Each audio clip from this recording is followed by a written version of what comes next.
Video देखने से पहले चैनल को सब्सक्राइब करना ना भूलें।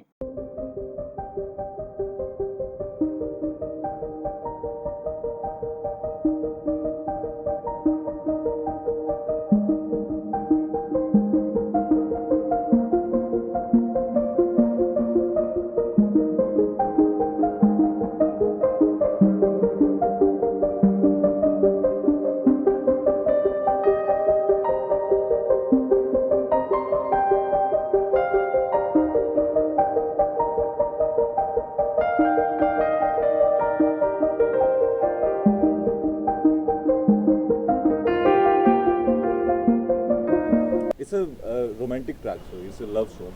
कि सर यहाँ देखना सामने Valentine day and Valentine day पे सोचा था कि एक रोमांटिक ट्रैक आ जाए तो आ गया।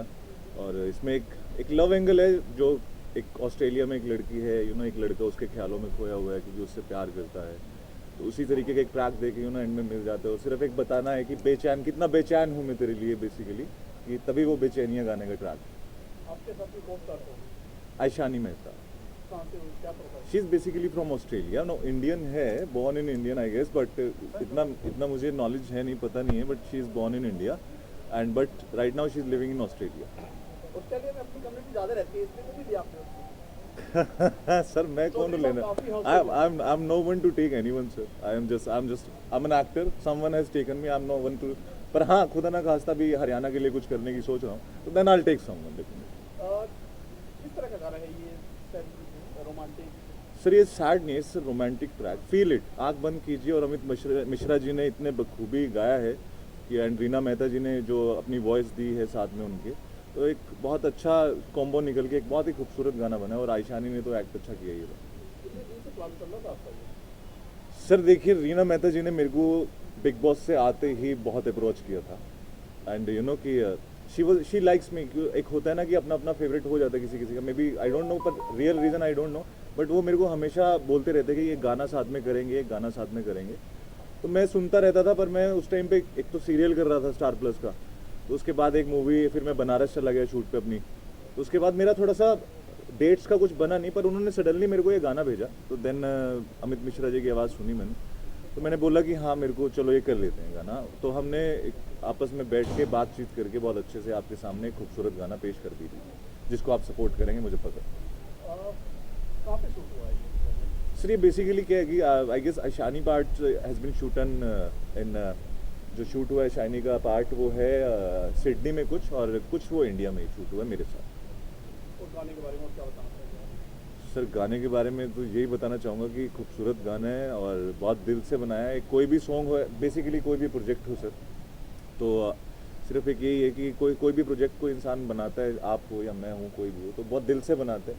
तो बस यही है कि वो दिल से जो जिस उम्मीद से वो गाना बनाया वो उनकी पूरी हो जाए, वो लोगों के प्यार के लिए बनाया और लोगों का प्यार मिल जाए तो गाना सक्सेस है सर। रियल लाइफ एल्बम जो है, एल्बम गाने वगैरह एक पहचान के लिए सर मैंने रियल लाइफ में बेचैनी सर कभी मौका लगा नहीं, सही बताऊँ।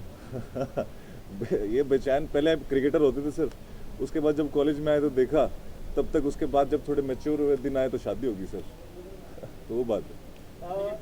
देखो एल्बम पहचान के लिए सर बिग बॉस तो खेलने गया था सर, मैं कोई ये नहीं कह रहा कि मैं जिस तरीके का प्लेयर था, जिस तरीके का इंसान था, मैं अपनी गेम और अपनी इंसानियत दिखाने गया था। तो मेरे टाइम पे मेरे को नहीं लगता किसी और चीज़ पे ना मेरा फोकस था, चाहे वो मेरा परिवार हो चाहे कुछ।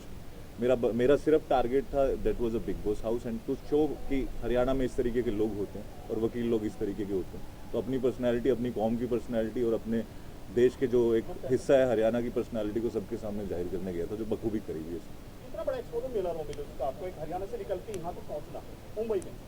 सर देखिए, I can say big Boss is cursed, एक कर्स भी हमारे लिए और ये एक हमारे लिए क्या कहते हैं, एक अमृत भी है, ठीक है, एक जहर भी है और अमृत भी। अमृत इसलिए है कि उसके बाद पूरा देश आपके साथ जुड़ जाता है एक पल के लिए, एक लम्हे के लिए। धीरे धीरे नया सीजन आता है तो आपका फैन बेस कम होता जाता है, फॉलोइंग हर तरीके से। बट ये एक अमृत इसलिए है कि उसके बाद आपको, जो आप एक छोटे से गांव के थे, जो थे छोटे से शहर के थे, उसके बाद आपको कोई जानता नहीं था, and suddenly when you came out from the big boss कि आपके पास 3 किलोमीटर तक की रैलियाँ निकल रही है आपके लिए, लोग आपसे प्यार करने लगे हैं, हर तरीके का इंसान आपके साथ जुड़ने लगा है, और लोग आपसे फिर उससे उसी with great powers comes great responsibility, and with great responsibilities comes with the great burden. हर एक शोल्डर पे हर किसी की बस की बात नहीं होती वो भार पे उठाना, तो मैं ये चीज़ बहुत बखूबी समझ चुका था।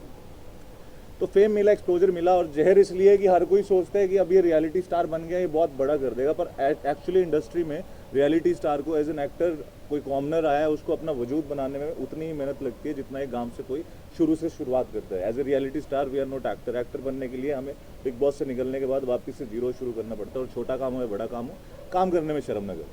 अभी जब से आप निकले हैं कॉर्नर का फंडा बंद कर दिया इन्होंने, जी क्या कहना चाहेंगे इस बारे में? सर, ये इनका अपना कॉलेज ही, देखो मैं तो कॉमनर्स के साथ ही हूँ। कॉमनर जितना देखो, हमारे टाइम में था हमें ये पता था celeb versus commoner, but at the and हमें ये भी पता चला कि चलो भाई अब भी सेलेब बन गए, तो लड़ने का फायदा हुआ, सीधी बात है। आपको लगता है कि आपके साथ नाइंसाफी हुई है? सर मेरे को कुछ नहीं लगता नाइंसाफी हुई है। नाइंसाफी करने वाला ऊपर वाला है, बिग बॉस नहीं है मेरे साथ। अगर मैंने कुछ गलत काम किया होगा तो उसने मेरे को फल दे दिया। Bigg Boss is no one to give me that नाइंसाफी और कुछ करने वाला। बिग बॉस 14 देख रहे हैं आप, जी सर। तो कौन जीतेगा आपकी नज़र में? सर मेरी नज़र में तो रुबीना दलक को जिता चुके हैं ये लोग, बट अभिनव होता तो मैं चाहता कि अभिनव भी वहाँ होता, बट राखी सावंत इज एक सबसे स्मार्टेस्ट प्लेयर मैं अगर किसी को मानता हूँ तो राखी सावंत। वहाँ पे मास्टरमाइंड तो बतेरे गए थे, पर जो मास्टरमाइंडगिरी राखी सावंत ने दिखाई है यहाँ तक पहुँच के, आई salute her. And you no उसने अपना एक इमेज, पहले हम बचपन से राखी, यू नो हम छोटे ही हैं बट स्टिल एज के बारे में किसी बात के बारे में बोलना नहीं चाहिए, पर हम छोटे होते हैं, एंटरटेनमेंट टेलीविजन पे उसे देखते आ रहे हैं। एंड राखी सावंत ने जिस तरीके से अपने आप को, यू नो हम कुछ और ही सोचते थे, but Rakhi Sawant proved herself and I am proud of her. She is playing really well and I hope कि आगे तक जाए। But she really, you know जो एक इमेजिनेशन होती है हमें ना, हमें नहीं पता होता था क्योंकि हमने कभी देखा भी नहीं, पर राखी सावंत ने बहुत अच्छे से गेम खेला है और Rakhi Sawant become very nice person for me. Rakhi Sawant is a winner right now. And you know Nikki Tamboli को भी मैं पसंद करता था, but you know Rubina Dilaik को जीतना ही है, वो आपकी। को-कास्ट के बारे में जानना चाहेंगे आपकी? को-कास्ट है ना आपकी? जी आयशानी जी, हाँ जी आयशानी जी के बारे में जानना चाहेंगे, कहाँ पे हैं वो? Sir. Ayshani ji is in Australia और पैंडमिक की वजह से वो आए नहीं, बट अगर आप कहते हो तो मैं यहाँ पे कुर्सी रख के आयशानी का कैरेक्टर भी प्ले कर सकता हूँ, इधर रीना मेहता जी का भी प्ले कर सकता हूँ, ठीक है। So you know but Ayshani is a, you know she is a very brilliant girl and with उसके साथ काम करके मुझे बहुत मज़ा भी आया, भले ही 1.5 दिन का काम था हमारा, बट शी इज़ ऐसा नहीं होता कि you know she is from Australia. एक गाने को आपको एक्ट करने के लिए ना उसे सबसे पहले फील करना पड़ता है, यू नो, बट और लिपसिंग भी करनी पड़ती है आपको उस हिसाब से, यू नो डायलॉग। और Hindi, she is not that much good in Hindi, but you know she understand Hindi very well. तो उसके बाद क्या हुआ कि तो थोड़ा सा, पर उसने बहुत जल्दी क्विकली, मेरे को इमेजिन भी नहीं था कि जिस तरीके से वो एक्ट कर पाएगी, but she did a really great job and she was very comfortable and very cooperative. अगर मेरे से कुछ हो जाता था तो यू नो कि तुम ये भी कर सकते हो, तो थोड़े टाइम के बाद वो एडवाइस भी देने लग गई थी, मतलब इतना घुल मिल गए थे।